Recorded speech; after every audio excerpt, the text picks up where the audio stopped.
On ouvre ce journal par ces révélations fracassantes du site d'information en ligne Mediapart. Fabrice Arfi, bonsoir. Vous faites partie des auteurs d'une enquête intitulée « Procès Gbagbo, les preuves d'un montage ». Une enquête qui remet en question le transfèrement et l'inculpation par la Cour pénale internationale de l'ex-président ivoirien Laurent Gbagbo.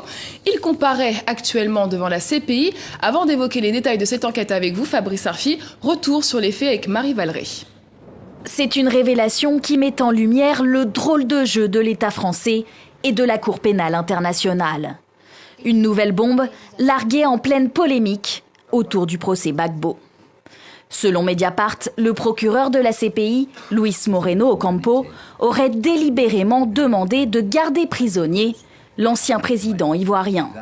D'après le site d'investigation, l'objectif à l'époque est d'écarter durablement Gbagbo du pouvoir, avec en coulisses la France à la manœuvre.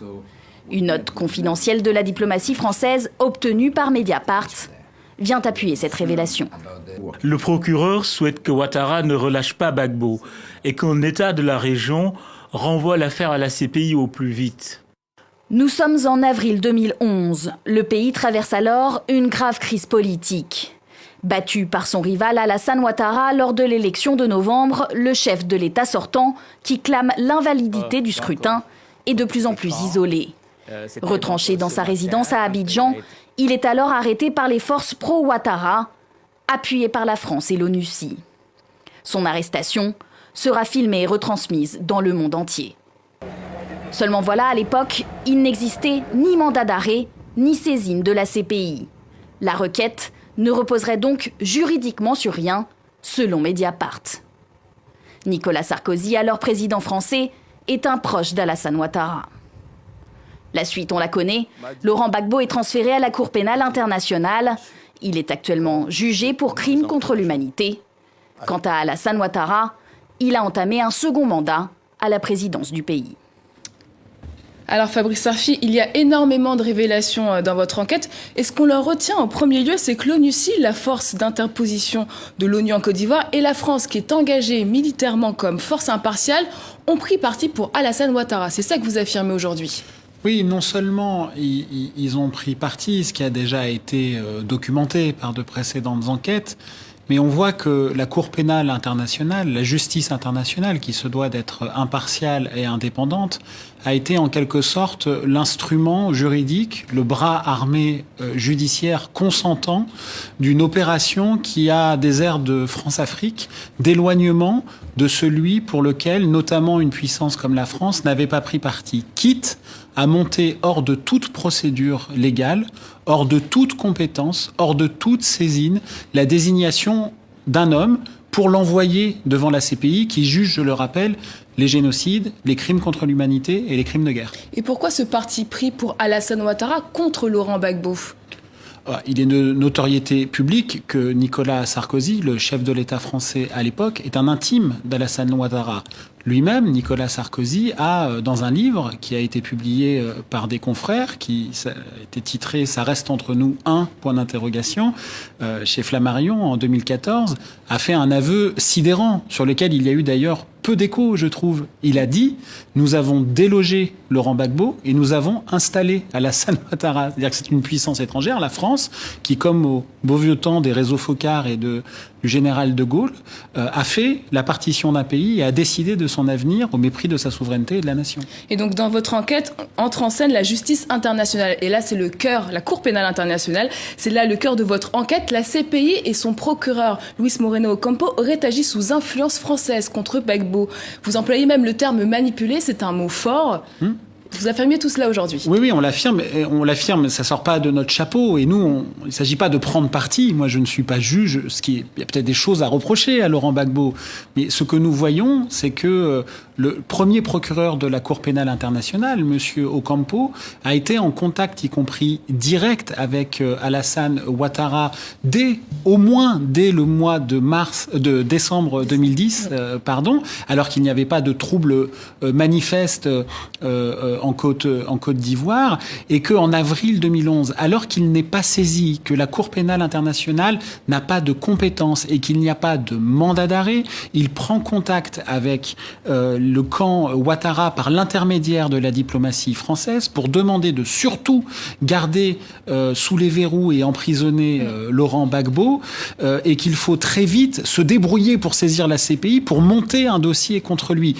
Et justement, 7 mois après, Laurent Gbagbo est transféré à la Cour pénale internationale, alors que son dossier est vide d'après vos révélations. Quels sont les éléments qui vous permettent d'aboutir à cette conclusion ? Nous ne disons pas que le dossier est vide. Il y a un procès, nous ne sommes pas juges, c'est pas à nous de qualifier ça. Mais ce qu'on voit, c'est qu'il y a eu d'un côté comme de l'autre des suspicions de crimes de guerre qui ont été commis.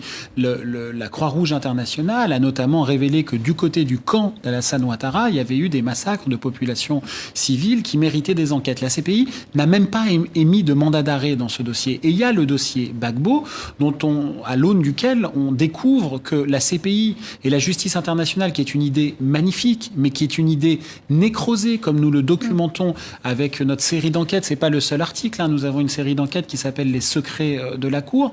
En fait, n'est pas une institution ou trop peu impartiale et indépendante, mais est utilisée par certaines puissances dominantes comme un outil de régulation géopolitique, hein, ainsi qu'une journaliste de Mediapart l'a écrit dans un livre, le joker des puissants. C'est la carte qu'on abat pour pouvoir réguler géopolitiquement certaines parties du monde. Et ça, pour qui a à cœur des idées de démocratie et de justice internationale, d'impartialité, il ne s'agit pas de choisir son camp, c'est proprement insupportable. Et en parallèle, vous mettez en avant, en lumière, les machinations un peu douteuses de Luis Moreno Ocampo. Oui, depuis vendredi dernier, donc c'est Mediapart qui a obtenu 40 000 documents sur le fonctionnement de la Cour pénale internationale que nous avons partagé avec une douzaine de médias européens, parmi lesquels le Spiegel en Allemagne, El Mundo en Espagne, le Sunday Times en Angleterre, le Soir de Bruxelles et bien d'autres. C'était le consortium avec qui nous avions fait les Football Leaks, qui avait beaucoup fait parler à l'époque. Nous montrons les dysfonctionnements majeurs de la Cour pénale internationale sur un certain nombre de dossiers et de son premier procureur, son procureur fondateur en quelque sorte, Monsieur Ocampo, qui a été à la tête du parquet de la Cour pénale internationale de 2003 à 2012. Et nous avons notamment révélé que Monsieur Ocampo, pendant qu'il était procureur, avait des sociétés offshore dans les pires paradis fiscaux du monde, que ce soit au Panama ou dans les îles Vierges britanniques, ce qui là entre aussi en contradiction avec les statuts du procureur. Ou comment, dès qu'il a quitté la CPI, lui qui était censé défendre l'honneur de la justice internationale sur des génocides et des crimes contre l'humanité, s'est mis à conseiller de potentiels criminels de guerre pour empêcher qu'ils se retrouvent devant la CPI. C'est notamment ce qu'il s'est passé pour le Kenya avec M. Kenyatta ou avec la Libye et le maréchal Haftar. Et il y a une question sur les partisans de Guillaume Soro et les rebelles pro-Ouattara. Ils ont été épinglés plusieurs fois par des organisations de défense des droits de l'homme. Et aujourd'hui, ils ne sont toujours pas inquiétés, voire même dans votre requête, vous parlez du fait qu'ils sont protégés. Alors, en tout cas, on n'a pas utilisé le mot protégé, on a utilisé le mot épargné. De fait, les mots ont un sens, ils sont judiciairement épargnés.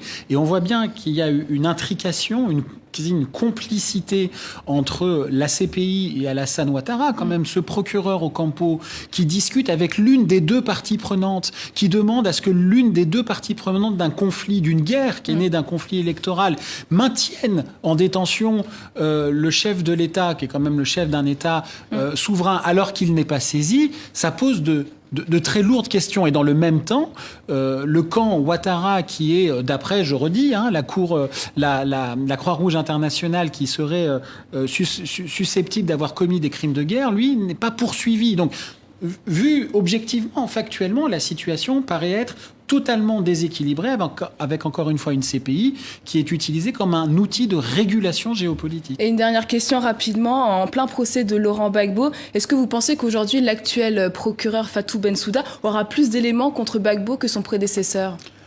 Ah ça, je sais pas. Mais le dossier est déjà fait.